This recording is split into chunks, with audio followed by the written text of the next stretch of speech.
Hello and welcome to a new video. I'm Vanitas and today we'll be covering a summary of all the main content from Kingdom Hearts 3 that we've received from D23 of 2018 from Japan today. I obviously didn't go there myself, so I was stuck waiting in the dark, constantly updating my Twitter over and over again, as a lot of us did as well. But the wait was splendidly worth it. But without further ado, let's get right into it.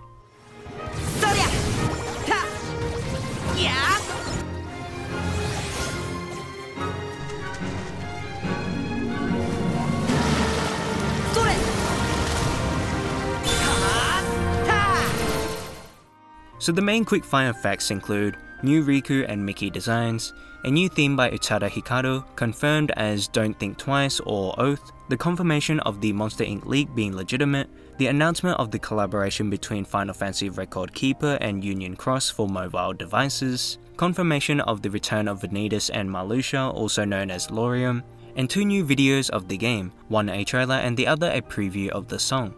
This is all extremely exciting and I'm very impressed with what Square Enix had to show. So let's talk about the trailer that we received, featuring Monster Inc. The footage starts off with a slow pan of a long shot of Sora, Donald and Goofy in the world of Tangled. Marluxia or Laurium makes his appearance out of the darkness. Now I believe this game will refer to this man as Laurium, as that is his original somebody form displayed in Union Key, the mobile game. His nobody, as we can all recall, was defeated by Sora in Chain of Memories. Sora and everyone else actually don't recognize the antagonist of Chain of Memories, obviously due to the memory wipe. He assumes this person is a new face that he's never seen before. However, Laurium remembers him perfectly well, as the boy who took him down. It is interesting to see him as he apparently is serving yet again the organization. However, you may notice that his eyes are still blue, unlike the gold from Xehanort. This may be because he hasn't transformed into Xehanort completely yet, or it was set up in Union Key that he'll have a bigger role to play in the future, not necessarily in Kingdom Hearts 3, as the plot of Key will not be concluded in KH3. Is Laurium really who he claims to be, and what is his involvement in the overall story? However, we can expect a confrontation between Ventus and Laurium later in the game, as these two do have a mysterious history together. We don't know any of these answers as of right now. In the next section of the trailer, we got to see a glimpse of the Toy Story world, taking place right before Woody and his friends meet up with Sora in the last trailer. This part is pretty short and quickly cuts over to the world of Monster Inc. Here we are met with the new character designs of Sora, Donald and Goofy, which is interesting to say the least. I'm not sure if I'm a huge fan of the change in aesthetics because I don't know if I could take them seriously, especially Goofy. However, it most definitely suits this universe. Speaking of aesthetics, we are introduced to Sully, Mike and Boo, who looks incredible just like the films. I must say the development team have really nailed all the Disney visuals so far. There were some comedic moments involving Mike, Donald and Boo, which later transitions into gameplay.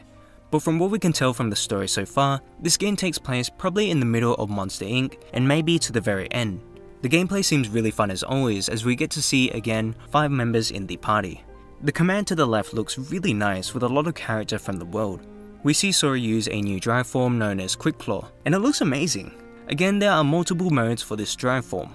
The trailer showcases flow motion once again in the area of all the doors. Square have really managed to capture the huge feeling of the place really well from the movie, I think. In the next scene we get some Tangled gameplay, something we haven't seen since 2016 Jump Festa.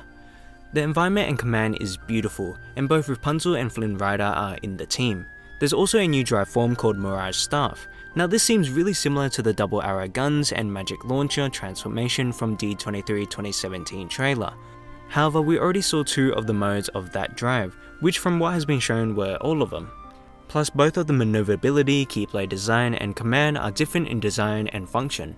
So I'm guessing this could be a speed drive maybe. Also Sora can now swim and summon Ariel, which was one of the highlights of the trailer.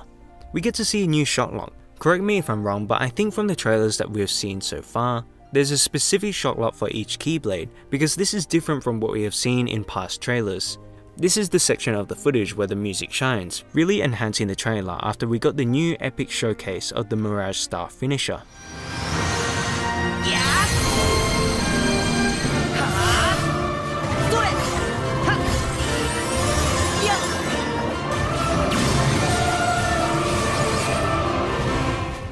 There are 2 more new places shown from Toy Story, one being what seems to be a children's ball pit and a whole giant toy city. There is a display of Hyper Hammer as a drive form and the return of the Mad Teacups as the attraction flow once again.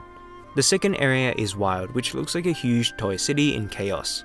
A huge boss takes place here, which seems to have two phases. One state is more calm, while the other is much more berserk and hectic. Another new example of an attraction flow is used to combat the boss called Rocket Ruckus. Finally, we are reaching close to the very end of the trailer. The final scenes take place in the realm of Monster Inc. The second mode of the previously mentioned Quick Claws is known as Twin Yo-Yos, which is certainly unique. My guess for what this form specializes in is reach and crowd control maybe? It's really hard to tell as a lot of these drive forms seem to do the same thing. You could simply see this as another style of gameplay.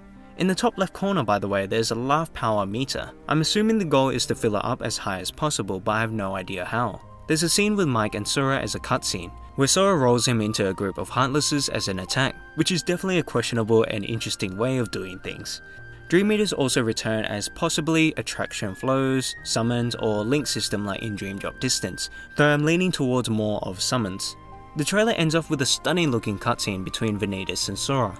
Obviously Sora doesn't recognize him, however Vanitas knows of Sora as he carries a piece of Ventus.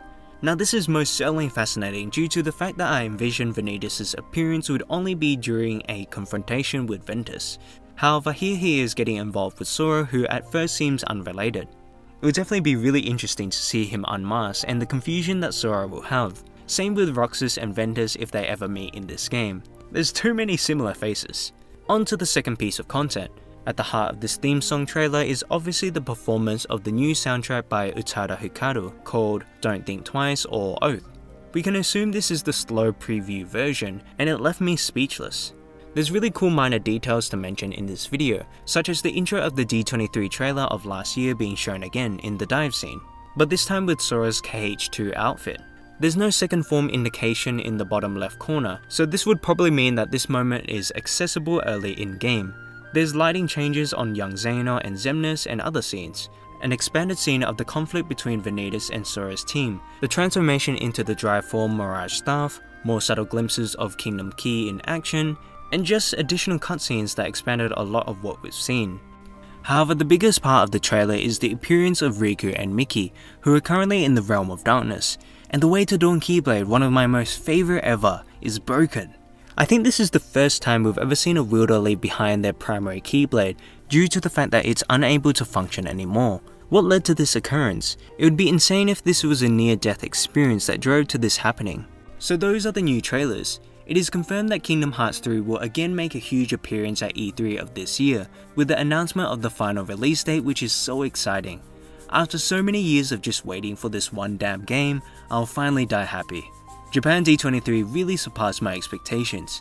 The fact that a lot of the fan event was shown behind closed doors as I was waiting really gave me scary flashbacks of the content that was never publicly released last time. I was blown away by the new gameplay, story elements, and soundtrack. I really appreciate what they put into these trailers that keep the entire fandom excited and craving for more. Yet enough for us to wait patiently as we've been doing for years. And the content contained in these trailers really didn't tell me much relating to the story, which is what I truly want. An example of what I don't want is what Final Fantasy 15 did, where they advertised too much of the game and I felt like I already played the game without buying it. Even though we've built a substantial sized collection of footage over the years, the game still remains unpredictable. The only negative element I have is the unfortunate leak of Monster Inc., which I really felt extremely bad for Square. The combat seems really fun, and I have faith that the developers and Tetsuya Nomura can deliver an entertaining and balanced system. Waiting for all the news was really fun and hilarious, constantly being baited from every angle and fake screenshots and trailers. I was watching HMK, Skyward Wings and Deem's streams, which made the process of waiting even better. But that about wraps up this video. If you enjoyed, please leave a like, comment and subscribe. Let me know what your thoughts are down below. Thank you all for watching. Until next time, I'll see you later.